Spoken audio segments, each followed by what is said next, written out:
G'day everyone, Alex the Sports Physio here again. So today we're talking about a quads tear, specifically the rectus femoris muscle. Now this muscle can extend the knee, as seen here, and flex the hip, as seen in the next clip here. The rectus femoris can do this because it's the only quad muscle that crosses the hip and the knee joint, allowing it to act on both joints. So with any tear, we want to get the muscle moving as quickly as we can because that's going to stop any wasting. By keeping our leg nice and straight, we can use our quad without causing too much discomfort to our tear of our rectus femoris. Doing this on both sides, just trying to get the muscle moving, and we can do this from as soon as we feel we can tolerate the symptoms. We can then do an isometric hold, which is just pushing into the ball as seen here, getting the quads activating in a bent knee position as opposed to that straight leg position. By doing this in a lying down position, we can be a little bit more specific to the rectus femoris because remember it acts on the hip and the knee joint. Now next up, and of huge importance, is doing your leg extension exercise. It's really good for early to mid-stage rehab. We want to grow our muscle, we want to get it nice and strong. Whether you have access to a gym or you need to make one yourself at home, it's still a really good exercise to be doing to make sure the quads get good strength and good growth back after an injury such as a tear. If you feel like you really want a good stretch for your quad after a tear, I do suggest you don't do it early on, but perhaps more towards that mid-stage, so 10 plus days, 14 days after injury, and this kneeling quad stretch is a great one for your rectus femoris. Once the quad is settled a little bit and we've got some decent strength in there from our leg extensions, coming back to some single leg squats is a great exercise to get the quads firing to a depth that we're happy with, as seen here by using the bench and the plate, and to also get our hip and knee involved.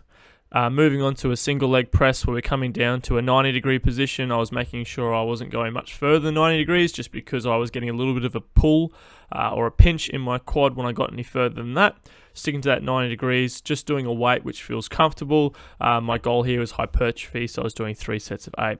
Quite similarly, doing box squats, I made sure that I was going to a depth that I felt okay with, which was roughly 9 degrees. I didn't get much of a pinch in my quad when doing that, and I only had about sort of 60 kilos on the bar at this point in time. I was still working on hypertrophy and growth, so about 3 to 4 sets of 12 reps in this exercise. Now this exercise is fantastic for your quads and specifically your rectus femoris. By lying flat on your belly, you pop a roller underneath the last part of your thigh, not on the knee or kneecap, and we get a resistance band or a power band, pop it around our ankle, bring it over our shoulder and push against it as a knee extension. But because we are also raised up on the roller, we're actually getting more of a stretch on our rectus femoris and getting a bit more of an eccentric load. Now what this means is that the quad's in a lengthened position, or it's on stretch, as opposed to being in a shortened position, such as when you just do a normal seated knee extension. So this is really specific for our quad. It's a nice way of getting a stretch as well as a nice concentric or working load. And once again, doing 2 to 3 sets of 12 reps with this exercise. Now we want to get a little bit faster when possible because the quads obviously is a powerful muscle that's used to kick and run and sprint and jump, so we need to actually move quickly. Now this slide board is really helpful when doing some hip flexor and quad movements, so I'm in this lunge, snapping back together, getting my quads and my hip flexors working really quickly. We can do the same with the previous exercise when we're on the roller and extending out. We're just trying to get ourselves to contract nice and quickly, working against resistance, because this is what we're going to do when we go back to sport.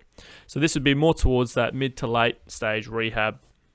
So guys, when you get back into the gym, tempo lifts are important. So down for 2 seconds, pause for a moment, and then up for 2 seconds is a great way of just ensuring you don't go too quickly and risk irritating or perhaps even tearing that tear even further.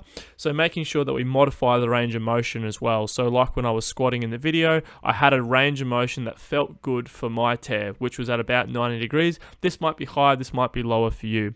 I also spent a lot of time strengthening the surrounding muscles like my glutes, my hamstrings, my hip flexors, because I can't spend too much time strengthening a muscle that's already a little bit sore, and something as simple as leg extensions and leg press can be quite fatiguing, quite taxing if you spend way too much time on it. We just want a good stimulus and then move on. So we're getting back into jogging, guys. I want you to realize that fatigue is a big factor. So when jogging, you might find that there's a speed which you can hold for a longer period of time, and that's a good area to work at. If you get a bit too fast, you might find that puts a bit more strain on the quad. So we just want to increase our intensity slowly and try to only increase one variable at a time. So you might keep the same speed but increase the distance, or we might really reduce the distance down and work on some faster running times. So we want to work on one factor at once. So let's just increase our intensity slowly. If we're going to work on peak force or speed, we're going to really reduce the distance and then just work on the speed by itself. So just be careful when combining speed and endurance, because this is when the muscle gets really tired and sort of increases your risk of re-tearing, especially during the early to mid-stage rehab, okay? Similarly for kicking, if you know that you can kick 5 meters and it doesn't hurt the quad, but if you can kick 10 meters and it starts to hurt, you probably have to stay below that amount and then increase the distance, which will tell you how hard you're kicking as well. So just make sure that you apply the same principles to everything that you're doing in regards to the quad, no matter if it's weightlifting, jogging, running, sprinting, kicking. So guys, thanks a lot for watching. If you know someone that might benefit from this video, please give them a tag in the comments below, and I'll see you next time for another video. Thanks guys, bye.